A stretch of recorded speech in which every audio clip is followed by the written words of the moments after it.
Paul in Woodinville, Washington. Hey, Paul, what's on your mind?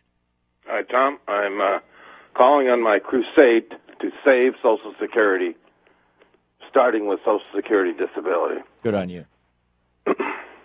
Yes, I'm a bruised, bloodied, and battered man this week because I've spoken with probably half a dozen Republican members of Congress. The most interesting conversation was with Majority Leader Kevin McCarthy's office yesterday. Mm-hmm. Now, I've I've changed my tactic a little bit from expressing outrage to trying to find out why. Why has Congress withholding money? Now, people have to understand, the Social Security Disability Fund, Trust Fund, it's just a separate account. It's like checking savings, right? All that Congress needs to do is roll over the money from checking to savings, or whatever, so to speak, right, so that the Social Security disability payments can be dispersed to those of us who have earned them, just like all of you who are paying FICA taxes earn your Social Security. Right.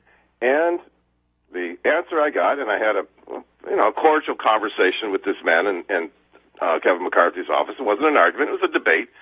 But what he told me is, I said, "What is the purpose of this?" He said, "Social Security needs reform." I said, okay, so this is about reforming Social Security. But why start with disabled people? Why are you starting here?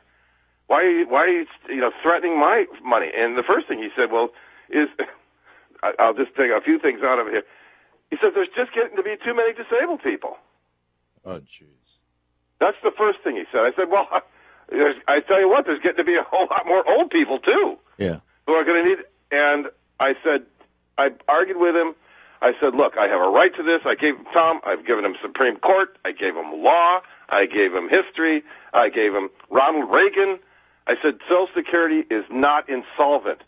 Don't you remember Ronald Reagan signing the legislation in 1986 to save Social Security for the next 50 years, pledging the same guarantee as the previous half century? I said, I remember that. I was there. And I said, if $2.8 trillion in IOUs are restored on schedule, Social Security is fine. He said, yeah, that's true. Okay, so what's the point?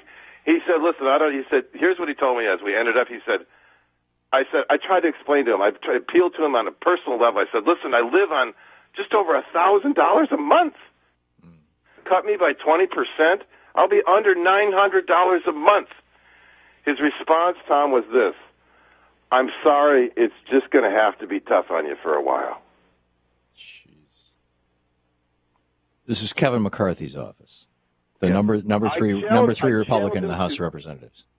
Majority Leader of the Republicans of the House of Representatives. He's the number two guy now. He's the number two guy. Yeah, he right? replaced Eric Cantor. Yeah, number two Republican. He said, "I'm sorry, it's just going to have to be tough on you." I said, "That's it." And I told him this: I don't appreciate being taken hostage, and I don't intend to cooperate. Right. So you can count on me to fight this as far as I can. Ladies and gentlemen, Tom, people, wake up. Please wake up. They're after you. Yeah. They're after you. Yeah. Every single one of us. Every single one of us who is going to who all of us have the danger of ending up in your situation, Paul. Not your specific situation of losing our sight, although that's there. But it could be anything. I mean, a car accident, and boom, you've paralyzed from the waist down. Whatever. All of us have the potential to become disabled in an instant. Number one, right. And secondly, all of us who live to be 65, which knock on wood, is most of us, are many of us are going to need to live on Social Security. I mean, probably well over 90% of the American population has nothing close to the savings that they need to retire on. Right, and they're trying to. They have admitted it now. And when you press them, I've pressed other members of Congress, Republicans from Washington State.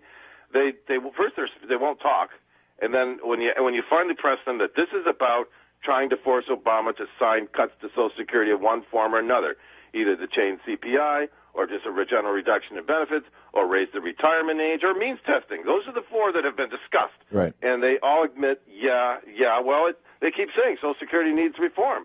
But when you ask them, why start with me? Why start with, I'm a disabled person. There's about 11 million of us who are on Social Security disability. And I've tried to remind them, since it doesn't discriminate by party, half of those people are probably Republicans.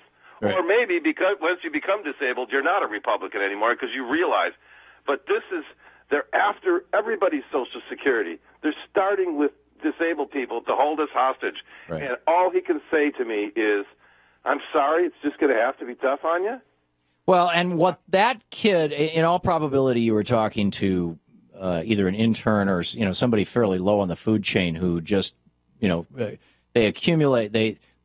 All of your points will not be communicated to Kevin McCarthy. What Kevin McCarthy will hear is that one guy from Washington State called in and said, "Don't cut Social Security," which is fine. Right. I mean, and you might have had an impact on that guy who will have an impact on that office just sitting around the water cooler. Who knows? But the point to make to somebody like that is, listen, buddy, you're sitting there in Washington D.C. with your nice little job in Majority Whip, what's his name, McCarthy's office. Making he's not getting rich, obviously, nobody in Congress does, or nobody working in the congressional offices do, but you're making a good salary. You think that life is good.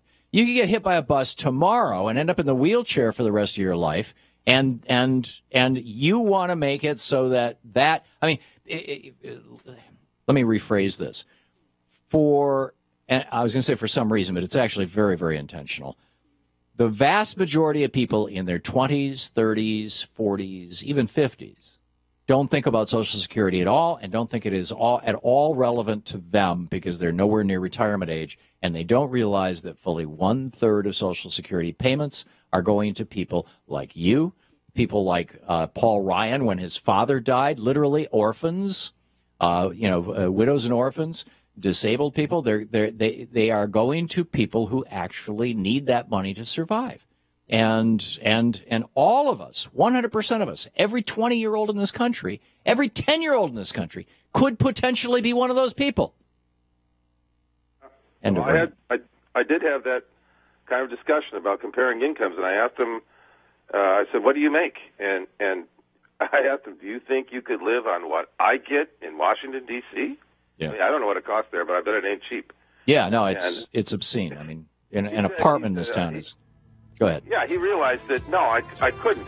But the reason I'm out there and the waking up part is, yeah, one guy from Washington State is a call, but I'm trying to get everybody who's listening to this program to call because it affects you. Yes. It affects you. Please believe me. I'm not some lunatic. This is true. No, and you're not just speaking for your own personal concern. This is something that should concern every single American. Thank you, Paul.